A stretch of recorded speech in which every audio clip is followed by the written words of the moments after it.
When communists take over countries, one thing happens with the people who are in the media, the journalists, the reporters. You either become part of the resistance, you go underground, you fear for your life, but you try your damnedest to tell the truth and fight this new power that has taken over these totalitarian communist authoritarians. Or, or you become one of the useful idiots. You end up making sure that you're on the side of the totalitarians, that you do their bidding, that you bend over backwards to make sure that the way is clear for them to take over, because you want to be one of the chosen people who end up continuing to be sitting behind that desk and spewing propaganda. You'll never guess how our media reacted this weekend with their brand new favorite candidate, the communist, running for mayor in New York. We'll give you a little taste of it right now. Kristen Welker on Meet the Press. Watch her bend over backwards to try to help this guy out. She wasn't alone, by the way. We've got a whole host of these media personalities who are dead set against telling you the truth, who are doing whatever they can to make sure that Mamdani here is in some way welcomed as the liberator that we've all needed. Watch them debase themselves for the hope that they stay on his good side as he becomes their fearless leader. You were recently asked about the term globalize the intifada, if it makes you uncomfortable. In that moment, you did not condemn the phrase. Now, just so folks understand, it's a phrase that many people hear as a call to violence against Jews. There's been a lot of attention on this issue. So I want to give you an opportunity to respond here and now. Do you condemn that phrase, globalize the intifada? That's not language that I use. The language that I use and the language that I will continue to use to lead the city is that which speaks clearly to my intent, which is an intent grounded in a belief in universal human rights. And ultimately, that's what is the foundation of so much of my politics, the belief that freedom and justice and safety are things that, to have meaning, have to be applied to all people, and that includes Israelis and Palestinians alike. But do you actually condemn it? I think that's the question and the outstanding issue that a number of people, both of the Jewish faith and beyond, have. Do you condemn that phase, globalize the intifada, which a lot of people hear as a call to violence against Jews? I've heard from many Jewish New Yorkers who have shared their concerns with me, especially in light of the horrific attacks that we saw in Washington, D.C. and in Boulder, Colorado, about this moment of anti-Semitism in our country and in our city. And I've heard those fears and I've had those conversations, and ultimately they are part and parcel of why in my campaign I've put forward a commitment to increase funding for anti-hate crime programming by 800%. I don't believe that the role of the mayor is to police speech in the manner especially of that of Donald Trump, who has put one New Yorker in jail who's just returned to his family, Mahmoud Khalil, for that very supposed crime of speech. Ultimately, what I think I need to show is the ability to not only talk about something, but to tackle it and to make clear that there's no room for anti-Semitism in this city. We have to root out that bigotry, and ultimately we do that through the actions, and that is the mayor I will be, one that protects Jewish New Yorkers and lives up to that commitment through the work that I do. This guy is such a fraud, and by the way, the media is celebrating right now because he's so good at being a fraud. They really, you will literally see people in the media saying, like, he's so good at avoiding the question. He's really good at dancing around. What do you mean? Your job is to hold his feet to the fire. And Kristen Welker, I guess, attempts one more time here. It's a pretty clear-cut question, and it's a yes or no answer. Do you condemn the use of the term globalize the intifada? Intifada is violence. Intifada is the violent resistance to the Israeli government that manifests in Molotov cocktails, suicide bombers, and really the slaughter that led to October 7th. October 7th is exactly what the intifada looks like. Globalize the intifada means that it's in our neighborhoods next, just like we saw in Boulder, Colorado. It should be a pretty simple thing to say. Yeah, no, I condemn people who are chanting globalize the intifada, but he can't. He can't possibly do that. And so he spews a bunch of bullshit instead of just answering the question straight. And so Kristen Welker, one more time here, as she apologizes almost for having to press the issue. People, quickly, for the people who care about the language and who feel really concerned by that phrase. Why not just condemn it? My concern is to start to walk down the line of language and making clear what language I believe is permissible or impermissible takes me into a place similar to that of the president who is looking to do those very kinds of things, putting people in jail for writing an op-ed, putting them in jail for protesting. Ultimately, it's not language that I use. It's language I understand there are concerns about. And what I will do is showcase my vision for the city through my words and my actions. Interesting. So he doesn't want to police language. Of course, I would follow up and say, so if a man dresses as a woman and comes to a workplace in New York City, and somebody refers to that man dressed as a woman as a man, would that be okay? Would there be any ordinances against that sort of thing? I'm just curious. I know that you don't want to police speech, so let's just be clear here. I think we all know the answer to that question. Then fast forward over to Jake Tapper, who had Eric Adams on, and Eric Adams is like, this guy is celebrating and glorifying Hamas, which he has done in the past. He wears their costuming, the keffiyeh, all the time. He marches with those who are celebrating Hamas and chanting globalizing Intifada. He's right there participating in those marches. He's celebrating, as you just saw, Mahmoud Khalil, who participated in the Columbia siege, the illegal encampment in Columbia University that chanted "From the river to the sea," which is the Hamas slogan for wiping out the Jewish state. And anybody who's paying attention knows that this guy has celebrated those who have carried out the October 7th massacre. Eric Adams points that out. And here's Jake Tapper, good old reliable, once again, dutifully doing his job for the left. Oh, I want to turn to your likely Democratic challenger, Mamdani, because you said recently that the Jewish community in New York should be concerned about him. You've accused him of using anti-Semitic rhetoric. What specifically has Mamdani said that you think is anti-Semitic? Pro-Hamas. Hamas is a dangerous terrorist organization that should be destroyed. When you embrace the philosophies of Hamas, not only what they do to their own people, but what they did in Gaza to lift them up and praise them, I think that's a clear indicator that something is wrong with that. But he has to when did he praise Hamas? I don't recall him ever praising Hamas. There's several videos, even during his days of being a rap artist, of praising Hamas and other terrorist groups. And so a little research, you'll be able to find it. But I'm not competing against him only for what he's done and praising Hamas. I'm competing against him because this is not a socialist city. And that much of what he's promising to people, which I think is really deplorable, people that are struggling, like my family did, living without the means that we needed, when you promise them that you're going to give everything away free and you don't have the authority as the mayor to do so, he doesn't have the authority to raise income tax on the top 1% of New Yorkers. Assemblymen have that authority, and that's who he is. He couldn't do it in the assembly. How are you going to deliver it as the mayor of the city? He has. I mean, he obviously caught the imagination of a lot of Democratic voters. His victory was pretty handy. You're talking about rent freezes, which he does have the power to do, free bus service, universal childcare, creating city-run grocery stores. Do you disagree with those programs, or just he doesn't have the authority to do it on his own? Let's go back. You said rent freeze. He has the authority to do so. No, he does not. There's the independent rent guideline boards that independently make that decision. So he does not have the authority to do that.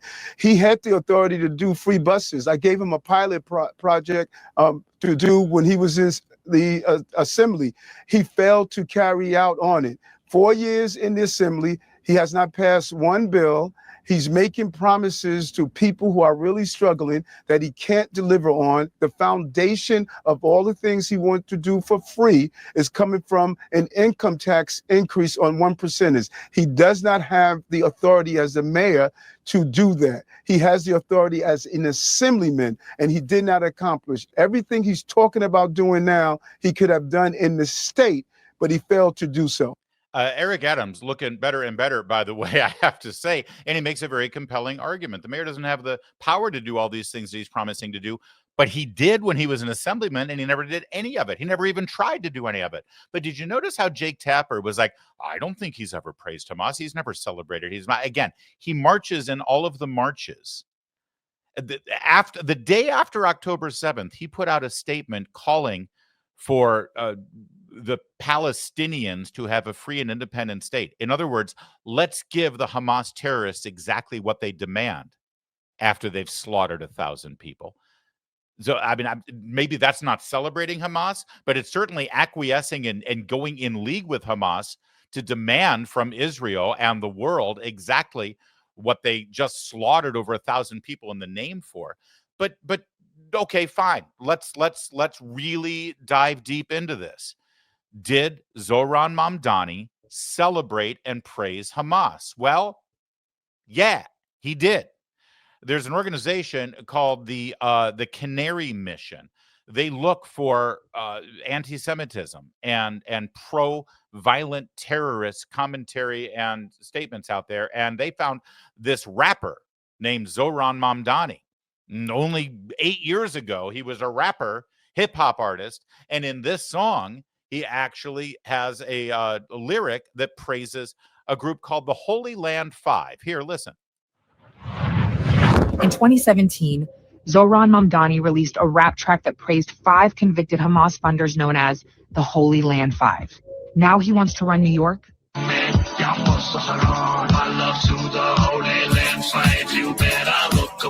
Mamdani says, look him up. So we did. These 5 men were convicted of funneling over $12 million to Hamas, a U.S. designated terrorist organization responsible for the murder, rape, and kidnapping of civilians, including Americans. Mamdani sent his love to convicted Hamas funders. Let that sink in. No ban, no wall, build it up, we'll make it fall. Mamdani says, no wall will make it fall. That's an open door for criminals and chaos.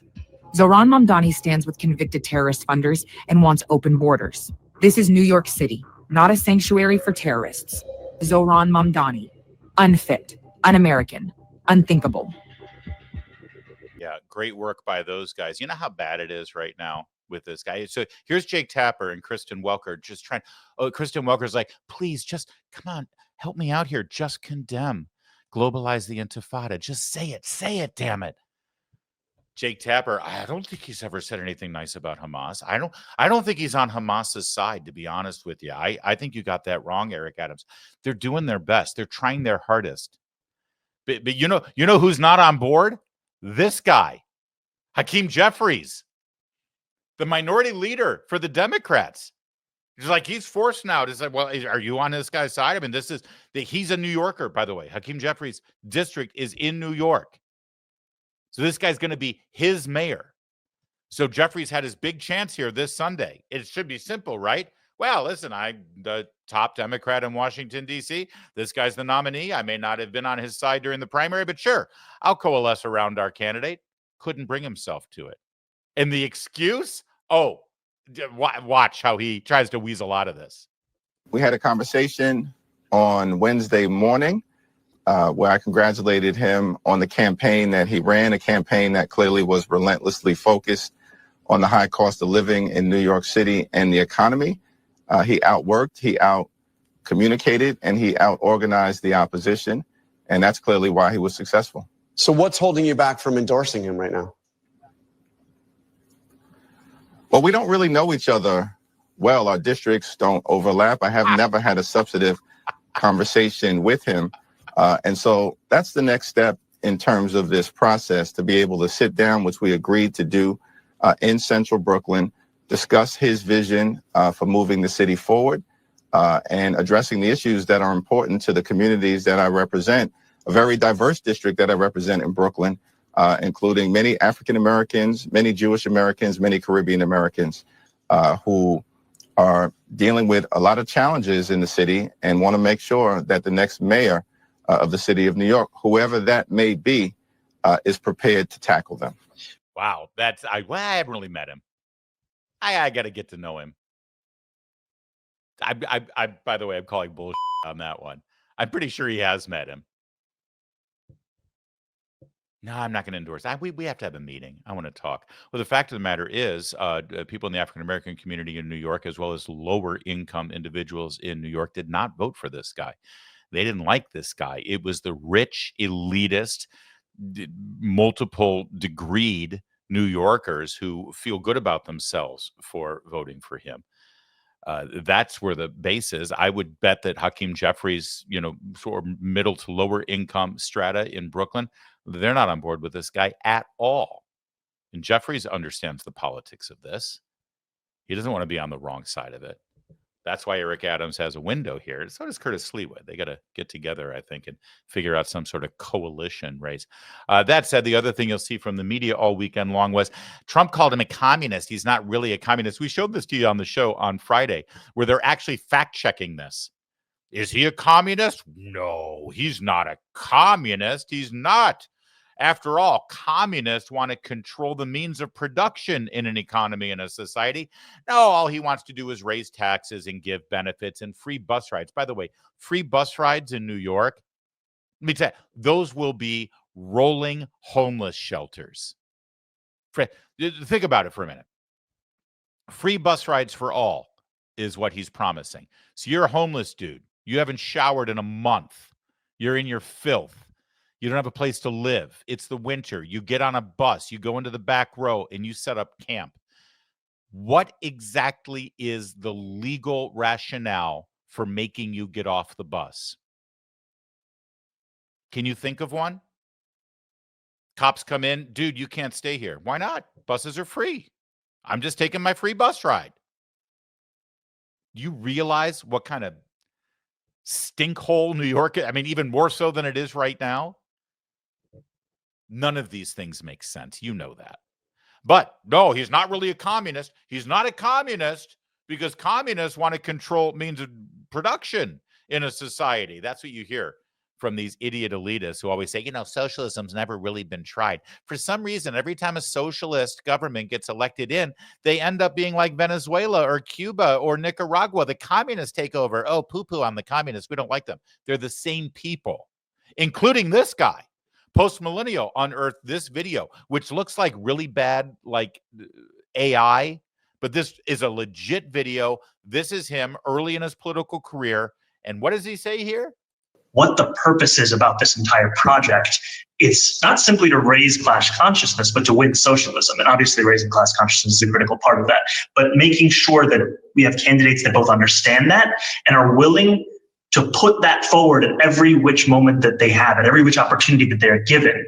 We have to continue to elect more socialists. And we have to ensure that we are unapologetic about our socialism. There are also other issues that we firmly believe in, whether it's BDS, right? Or whether it's the end goal of seizing the means of production.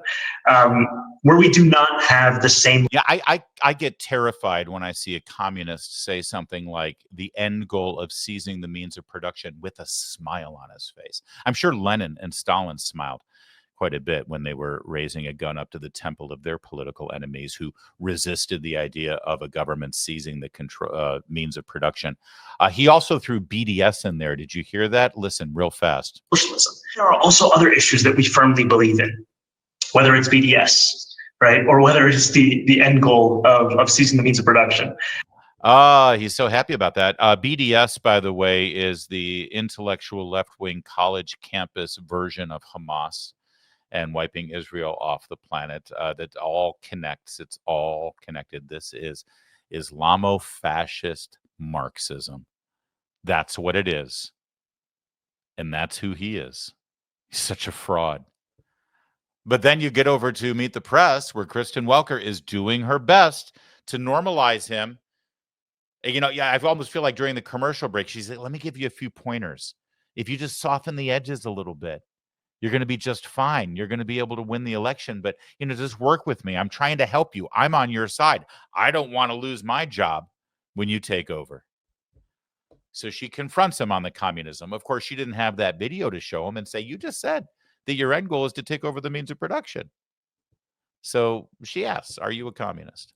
Well, let me ask you about what Donald Trump, the president of the United States, has had. By the way, I'm gonna let this whole thing play out, but do you notice how it's all framed with Trump?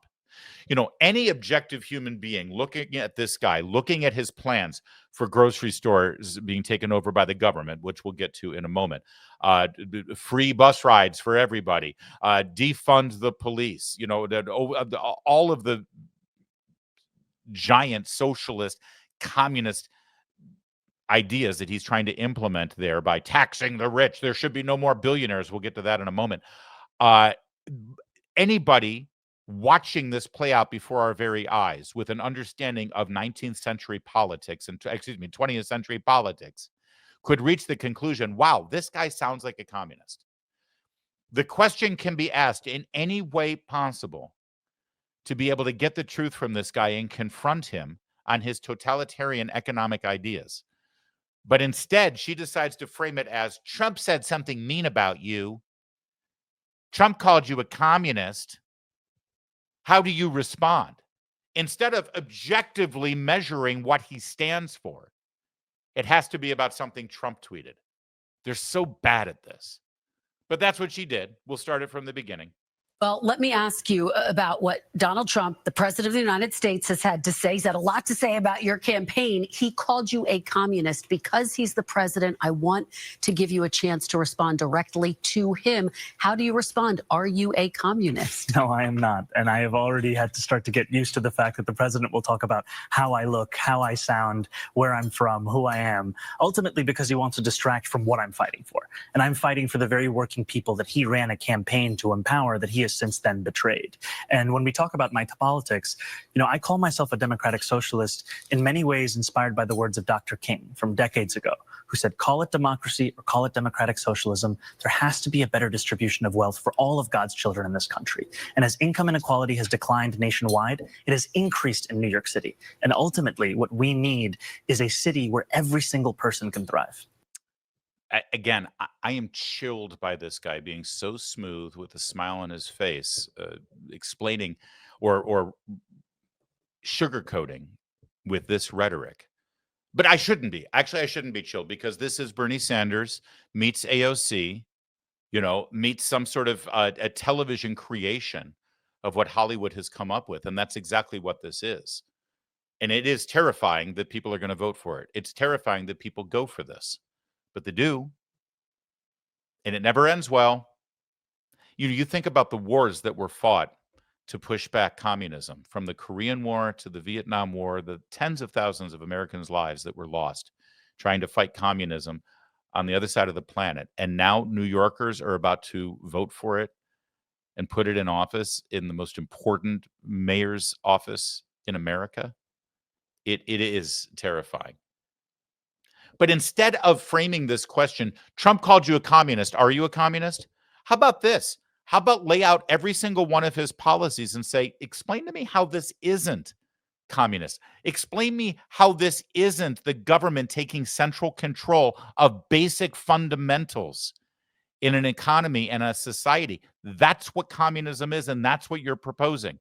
This has nothing to do with what Trump put out on social media, but she opened up the door and let him say, I know he's making fun of what I look like and what my name is and where I come from. It's typical. But then Aaron Burnett over on CNN, boy, she bent over backwards to try to normalize this guy, especially the atrocious idea of government-run grocery stores in New York City.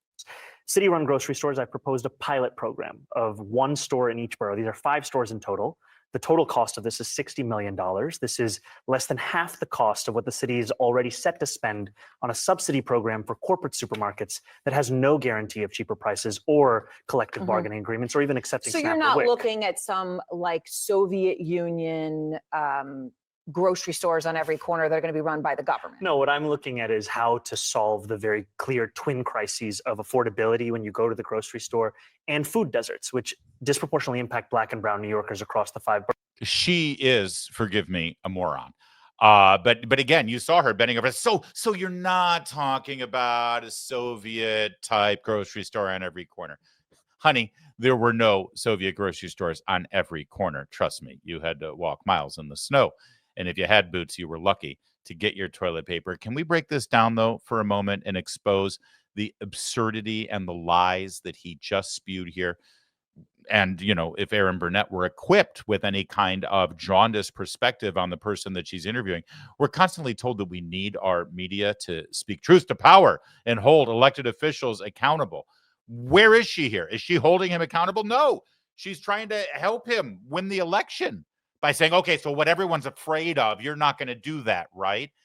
Here's what I would do if I were in her position.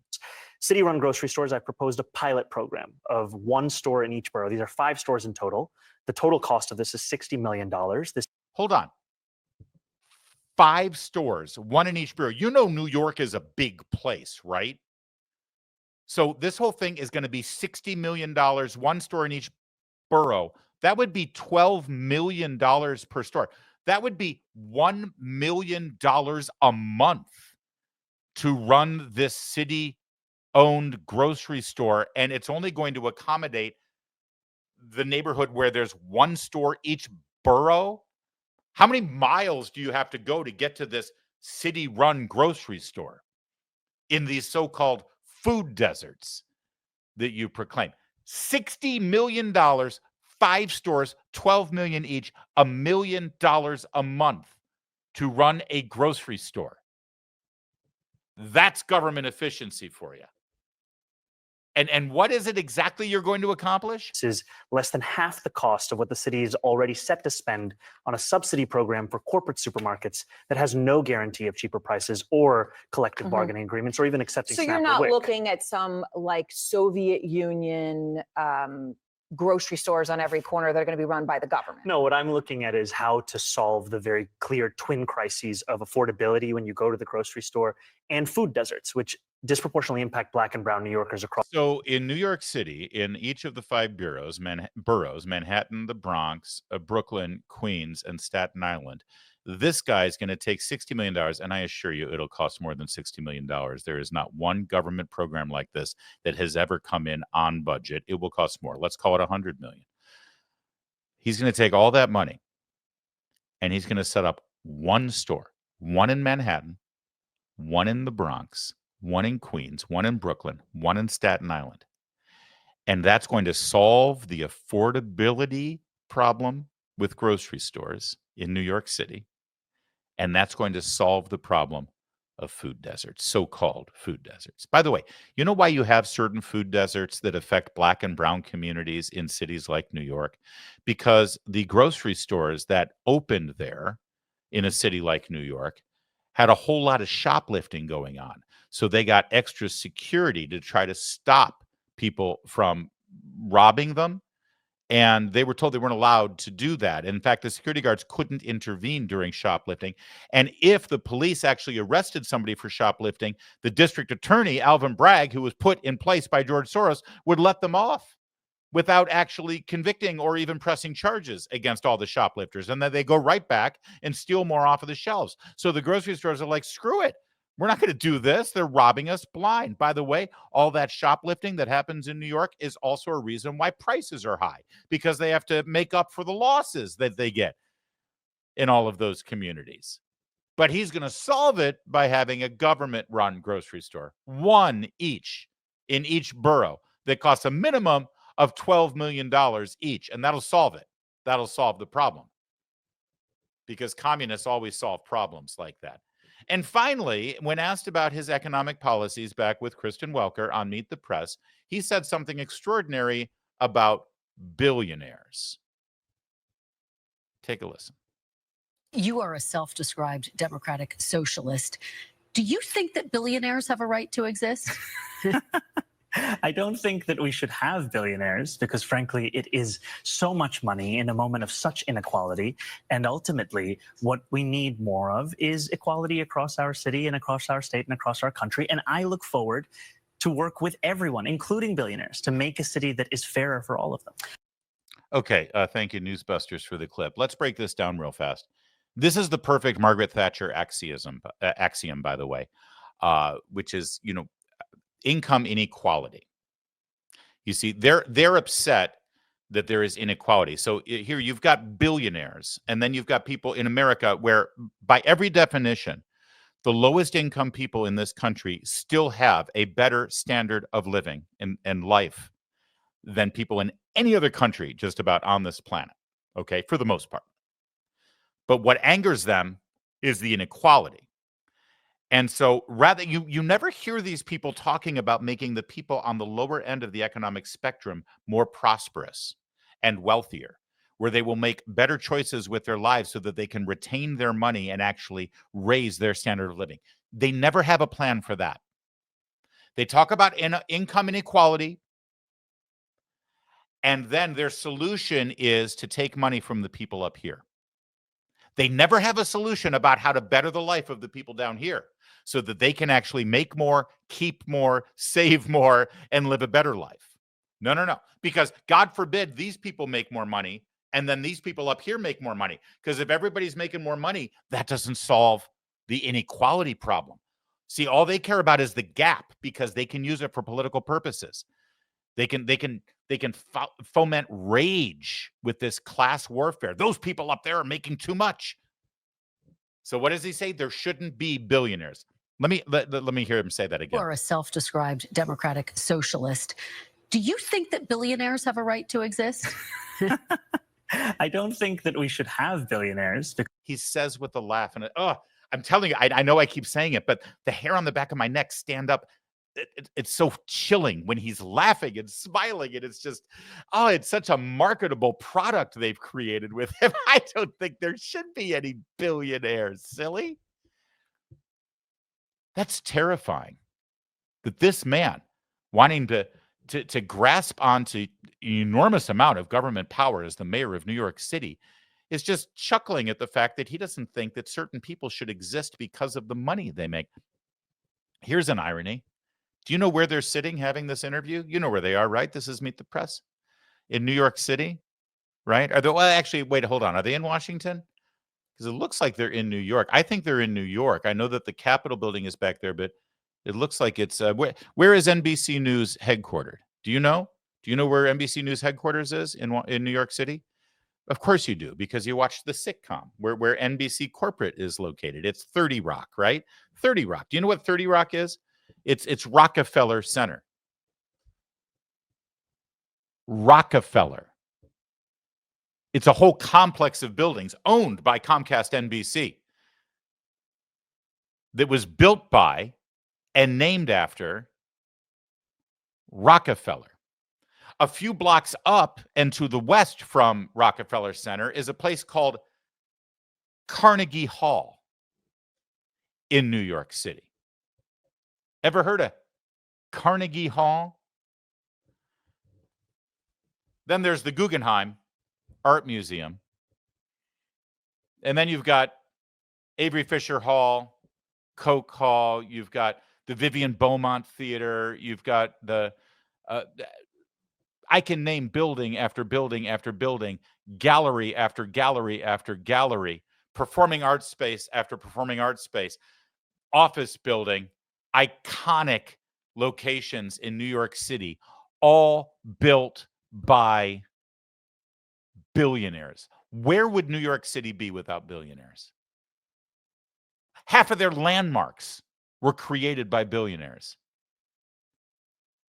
Half of the schools in university, Tisch School of the Arts at NYU. Half of the buildings at Columbia University.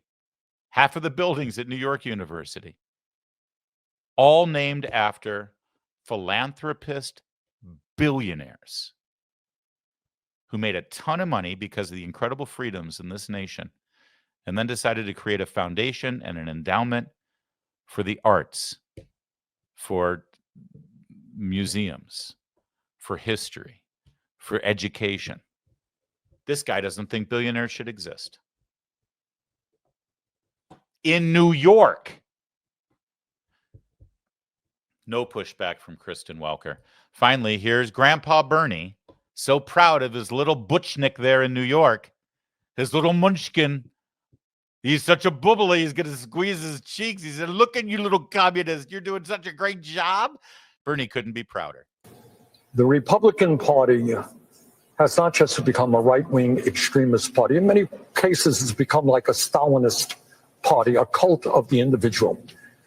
And what the party is about now is that Trump says something, And if you have an independent thought, if you disagree with Mr. Trump, if you think maybe what he's proposing doesn't work for your constituents, you're out of here.